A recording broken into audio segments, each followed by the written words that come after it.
Good morning student. आज हम लोग 12th में हमारा एक नया चैप्टर शुरू करेंगे जिसका नाम है रिकॉन्स्टिट्यूशन ऑफ पार्टनरशिप। तो ये जो रिकॉन्स्टिट्यूशन ऑफ पार्टनरशिप है ये क्या है, पहले इसको हम समझते हैं। देखिए, रिकॉन्स्टिट्यूशन ऑफ पार्टनरशिप का मतलब ये होता है कि जब कोई भी पार्टनरशिप डीड में किसी प्रकार का कोई चेंजेस किया जाता है। सपोज़ अगर दो पार्टनर हैं और वो चाहते हैं कि कोई तीसरा पार्टनर को यहाँ पर शामिल कर लिया जाए, तो फिर उनके बीच का जो रेशो है वो थोड़ा सा अलग हो सकता है। फॉर एग्ज़ाम्पल हम लोग यहाँ पर एक बात समझ लें पहले कि सपोज़ यहाँ पर हमारे पास में दो पार्टनर हैं, एक का नाम ए है और एक का नाम जो है वो बी है। तो हमारे पास ये दो पार्टनर हैं ए और बी। सपोज ये जो दोनों पार्टनर हैं ये दोनों ही कैसे हैं, इक्वल पार्टनर हैं, बराबर के साझेदार हैं। तो इनको अगर मान लेते हैं कि अगर 3 रुपए का प्रॉफिट होता है, 3 रुपीज़ प्रॉफिट हम यहाँ पर लेते हैं, और ये अगर इक्वल पार्टनर है तो यहाँ पर सीधी सी बात है कि एक को यहाँ पर 1.5 रुपये मिलेंगे और बी को यहाँ पर भी 1.5 रुपये मिलेंगे। ऐसे ही होगा। लेकिन अब ये दोनों ने सोचा कि क्यों ना ऐसा किया जाए, एक नया पार्टनर सी यहाँ पर रखा जाए। तो उन्होंने एक तीसरा एक नया पार्टनर बना लिया, ये सी हो गया। तो ये जो सी है ये भी पार्टनरशिप में आया, तो इसने कहा कि भाई मैं भी इक्वल पार्टनर ही बनना चाहता हूँ। तो प्रॉफिट मान लेते हैं कि फिर से कितने रुपए का हो गया, 3 रुपए का। अब ये तीनों अगर इक्वल पार्टनर है तो देखिए ये जो 3 रुपए बांटे जाएंगे वो ऐसे बटेंगे, 1 रुपये, 1 रुपये और 1 रुपये। इससे आपको एक बात समझ में आ रही होगी कि इस 1.5 रुपये जो ए को मिल रहे थे वो 1.5 रुपये में मिलकर कितने मिल रहे हैं, 1 रुपये। यानी यहाँ पर ये जो ए है वो कुछ ना कुछ चीज़ जो है वो सेक्रीफाइस कर रहा है। जो 50 पैसे हैं उसका सेक्रीफाइस है ए के द्वारा। बी जो है उसको भी पहले 1.5 रुपये मिल रहे थे पर अब कितने मिल रहे हैं, 1 रुपये मिल रहे हैं। इसका मतलब है कि यहाँ पर भी उसको 50 पैसे जो है वो सेक्रीफाइस हो रहा है। तो सी जो था अब उसको 1 रुपये मिले, इसका मतलब है कि ए के हिस्से के भी जो 50 पैसे हैं और बी के हिस्से के भी जो 50 पैसे हैं वो किसको गेन हो गए, सी को गेन हो गए। तो ऐसी कंडीशन में सेक्रीफाइस और गेन ये दो बातें आ जाती हैं। इसलिए जो रिकॉन्स्टिट्यूशन ऑफ पार्टनरशिप नाम का हमारा ये जो 3rd चैप्टर है, इस 3rd चैप्टर में जो 4th चैप्टर है, इस 4th चैप्टर में हमको यहाँ पर कुछ फॉर्मूले हैं जो कि सेक्रीफाइसिंग और गेनिंग रेशो को लेकर दिए गए हैं। तो आज के इस चैप्टर में हम यहाँ पर यही बात करेंगे कि इस चैप्टर में हमको कौन कौन से एंट्रियाँ बनानी है, कौन कौन से फॉर्मूले लगाने हैं, किस तरीके से ये सारी चीज़ करनी है, ताकि आप इन सब चीज़ों को अपनी कॉपी में नोट डाउन करके रखें, ताकि जब हम सवाल शुरू करें तो वो आपको पहले से आए। देखिए, तो अभी हमने यहाँ समझ लिया कि रिकॉन्स्टिट्यूशन का मतलब हुआ फिर से कुछ ना कुछ नया करना, कुछ चेंजेस लाना। तो इस चेंजेस लाने में सबसे पहला काम हुआ प्रॉफिट शेयरिंग रेशो में चेंजेस लाना। अगर प्रॉफिट शेयरिंग रेशो बदल दिए जाते हैं या उसमें कोई चेंज हो जाता है तो इसके चलते सेक्रीफाइस और गेन नाम के जो दो चीज़ें हैं ये यहाँ पर सामने आती हैं। तो अब इनको कैलकुलेट करने का क्या फार्मूला होता है, पहले हम उसको नोट डाउन करेंगे। तो हम सबसे पहले फार्मूला नोट डाउन करेंगे सेक्रीफाइसिंग रेशो का। तो सेक्रीफाइसिंग रेशो का यहाँ जो हमारे पास फॉर्मूला है वो बनता है old ratio minus new ratio. तो हमारे पास पहला फॉर्मूला इस चैप्टर का बना सेक्रीफाइसिंग रेशो का, जिसका नाम है old ratio minus new ratio. अगर हम इसको गेनिंग रेशो का फॉर्मूला बनाते हैं तो गेनिंग रेशो का अगर हम फॉर्मूला बनाएं तो ये फॉर्मूला ठीक इन्वर्स हो जाता है new ratio minus old ratio. तो ये हमारे पास फॉर्मूला किसका बन गया, गेनिंग रेशो का। तो आपको ध्यान रखना है जब भी आपको पूछा जाए कि सेक्रीफाइसिंग रेशो निकाल के दिखाइए या गेनिंग रेशो निकाल के दिखाइए, तो सेक्रीफाइसिंग का आपको फॉर्मूला लगाना है old ratio minus new ratio और गेनिंग रेशो का लगाना है new ratio minus old ratio. अब हम इसमें आगे की बात समझते हैं कि आगे और इसमें किन चीज़ों के बारे में बात कही गई है। तो अब उसको समझते हैं। देखिए, तो यहाँ अब हम इस तरफ जाते हैं कि अगर मान लीजिए कि ये तो एक रेशो के विषय में बात हो गई। कई बार एसेट्स और लायबिलिटीज़ को लेकर भी बहुत सारे चेंजेस किए जाते हैं, उनका वैल्यूएशन एक बार और कराया जाता है। फॉर एग्जांपल, आपने जो गाड़ी किसी समय में अगर 60,000 की खरीदी है तो वो आज भी 60,000 की होगी, ये ज़रूरी नहीं है। तो नया पार्टनर ये हमेशा जानना चाहेगा, या जो पार्टनर है वो ये जानना चाहेंगे कि जो उनकी एसेट है और जो उनकी लायबिलिटी है उनका वैल्यूएशन किस तरीके से यहाँ पर जो है वो किया गया है। तो एसेट्स और लायबिलिटी के फिर से उनको रीवैल्यूट करना, ये कहलाता है revaluation of assets and liability. तो अब हम यहाँ पर दूसरी चीज़ जो हमारा टॉपिक पढ़ेंगे वो पढ़ेंगे revaluation of assets and liability.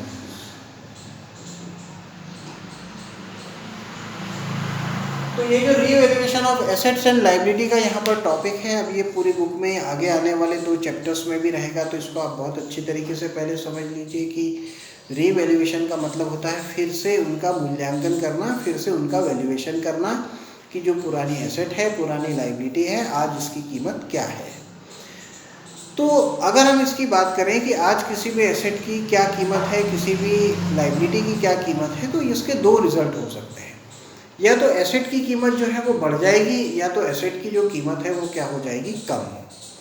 तो एसेट की अगर कीमत बढ़ जाए या फिर एसेट की कीमत अगर कम हो जाए तो इससे हमको प्रॉफिट लॉस हो सकता है। तो पहले हम इस बात को समझ लें कि अगर हमारे पास में कोई एसेट्स हैं और एसेट की कीमत अगर इंक्रीज हो गई, बढ़ गई, तो एसेट की कीमत इंक्रीज होना हमारे लिए क्या कहलाएगा, प्रॉफिट। और एसेट की कीमत अगर डिक्रीज हो गई तो ये हमारे लिए क्या कहलाएगा, लॉस। तो एसेट के विषय में हमारा सिंपल सा रूल हो गया कि एसेट अगर बढ़ती है तो वो हमारे लिए प्रॉफिट होता है, एसेट की कीमत अगर कम होती है तो वो हमारे लिए क्या होता है भाई, लॉस होता है। अब इसी प्रकार अगर हम लायबिलिटी के बारे में बात करें तो लायबिलिटीज के अगर विषय में हम लोग बात करें तो यहाँ लायबिलिटी भी या तो इंक्रीज होगी या तो लायबिलिटी जो है वो डिक्रीज हो जाएगी। तो लायबिलिटी अगर बढ़ी, आपको किसी को 2,000 रुपये देने पर अब 2,500 देने, तो 500 ज़्यादा देने, तो आपके लिए लॉस होगा। तो लायबिलिटी का बढ़ना आपके लिए क्या कहलाएगा, लॉस, और लायबिलिटी का कम होना आपके लिए क्या कहलाएगा, प्रॉफिट। तो इस प्रॉफिट और लॉस को जो एसेट और लायबिलिटी से होते हैं इसको हमको रीवैल्यूएशन अकाउंट में लिखना पड़ता है, उसकी एंट्री बनानी पड़ती है। तो मैं यहाँ पर आपको लिख कर भी दिखाता हूँ और आपको एंट्री को याद रखने का टेक्निक भी बताता हूँ। सपोज अगर मैं यहाँ पर रीवैल्यूएशन अकाउंट एक बनाऊँ,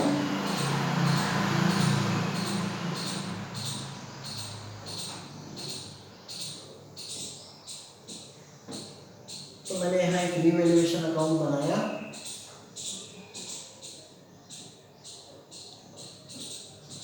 पर्टिकुलर अमाउंट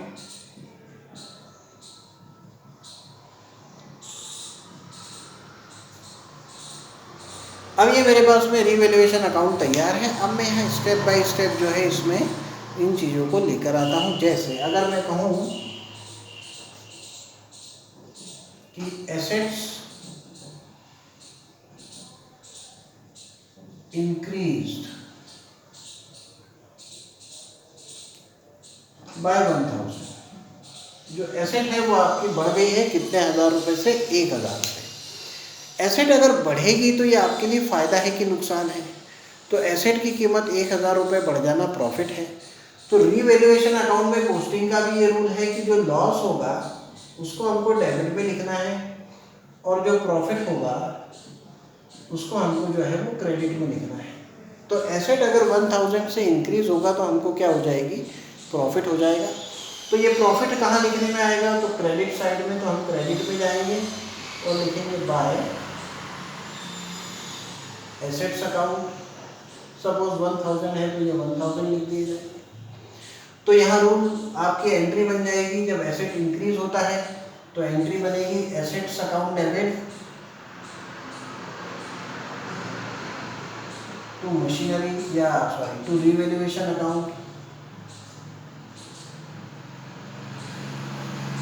तो सपोज अगर यहाँ मशीनरी इंक्रीज बाय 1000 लिखा होता तो हम यहाँ लिख देते machinery account debit to revaluation account. अगर मैं कहूँ कि assets decrease bye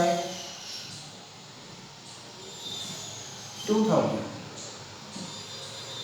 asset decrease हो जाना, एसेट की वैल्यू कम हो जाना हमारे लिए क्या है, लॉस है। तो लॉस को हमेशा रीवैल्यूएशन अकाउंट के कहाँ लिखा जाएगा, डेबिट साइड में। तो यहाँ जाके लिखेंगे टू एसेट्स अकाउंट। तो अब एंट्री क्या बनेगी, तो रीवैल्यूएशन अकाउंट के डेबिट में लिखा है, इसलिए लॉस होने पर रीवैल्यूएशन अकाउंट हमारा क्या हो जाएगा, डेबिट टू एसेट्स अकाउंट। तो एक सिंपल सा ट्रिक आप याद रखिए कि लॉस हुआ तो रीवैल्यूएशन अकाउंट डेबिट, और अगर प्रॉफिट हुआ तो रीवैल्यूएशन अकाउंट हमारा यहाँ पर क्रेडिट हो जाएगा। अब इसी बारे में अगर हम बात करें, सपोज लिखा होता लायबिलिटीज इंक्रीज बाय, मान लेते हैं 1000।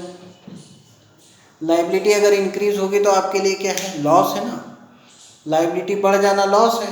तो लॉस जब भी होता है तो रीवैल्यूएशन अकाउंट क्या हो जाता है, डेबिट। तो रीवैल्यूएशन अकाउंट क्या हो जाएगा, डेबिट टू लायबिलिटी अकाउंट। तो रीवैल्यूएशन के डेबिट में भी जाना पड़ेगा, टू लायबिलिटी,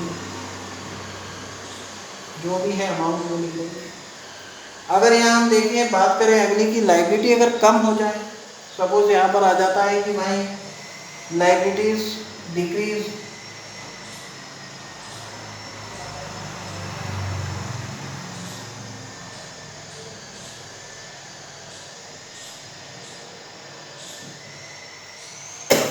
तो अब लायबिलिटी डिक्रीज होना यानी प्रॉफिट होना, तो रीवैल्यूएशन हमारा अकाउंट जो है वो क्रेडिट हो जाएगा, टू रीवैल्यूएशन लिखना पड़ेगा। तो फिर हम डेबिट किसको लिखेंगे, तो हमको डेबिट लिखना पड़ेगा लायबिलिटी को। तो liabilities account debit to revaluation account. तो इस तरीके से हमको अब रीवैल्यूएशन अकाउंट के भी क्रेडिट में जाना पड़ेगा, और यहाँ लिखना पड़ेगा बाय लायबिलिटीज अकाउंट। जो भी अमाउंट अगर इसका होता है, सपोज मैं यहाँ 4000 लिख दूँ, 4000 ये लिख दिया। अब ये रीवैल्यूएशन अकाउंट जब भी बनेगा तो इसका भी तो बैलेंस निकलेगा, इसको भी हमको पार्टनर्स में डिस्ट्रीब्यूट कर देना है। तो जैसे ये 5000 है, यहाँ 3000 है, तो बच गए 2000। तो यहाँ लिख देंगे टू पार्टनर्स कैपिटल अकाउंट। तो जो भी 2000 है, सपोज ए और बी पार्टनर है, इक्वल है, तो इनको बांट देंगे। तो हमेशा ध्यान रखिए कि रीवैल्यूएशन अकाउंट का जो बैलेंस है एडमिशन के समय पर केवल ओल्ड पार्टनर्स को मिलता है। रिटायरमेंट के चैप्टर में ये सभी को मिलेगा क्योंकि सभी पुराने होंगे। तो अभी हमने यहाँ पर ये समझ लिया कि हमको इस चैप्टर में फ़िलहाल जो दो चीज़ें हैं, एक है गेनिंग और सेक्रीफाइसिंग रेशो को निकालना, दूसरा है हमारे पास में कि एसेट और लायबिलिटी के रीवैल्यूएशन की एंट्री पास आउट करना। तो ये सभी एंट्रियाँ आप अपनी कॉपी में नोट कर लीजिए, फॉर्मूले नोट कर लीजिए। नेक्स्ट सेशन में हम लोग देखेंगे कि हमको किस तरीके से इसके क्वेश्चंस को जो है वो सॉल्व करना है। इसमें दो चीज़ें और हैं जिसको हम लोग कहते हैं कि इन्वेस्टमेंट फ्लक्चुएशन रिजर्व्स की एंट्री बनाना और वर्कमैन कंपनसेशन फंड की भी एंट्री बनाना। पर ये हम जब आगे पढ़ेंगे तो उस दौरान जो है वो हम इसको सीखेंगे। पर पहले आप अपनी कॉपी में इतना जो क्वेश्चन है इसको नोट करके रखिए, ताकि हम नेक्स्ट सेशन से इसके जो क्वेश्चन है वो स्टार्ट करें। जैसे ही उनका नंबर आएगा तो हम उसको पर्टिकुलर समझकर उसके क्वेश्चन को भी सॉल्व करेंगे।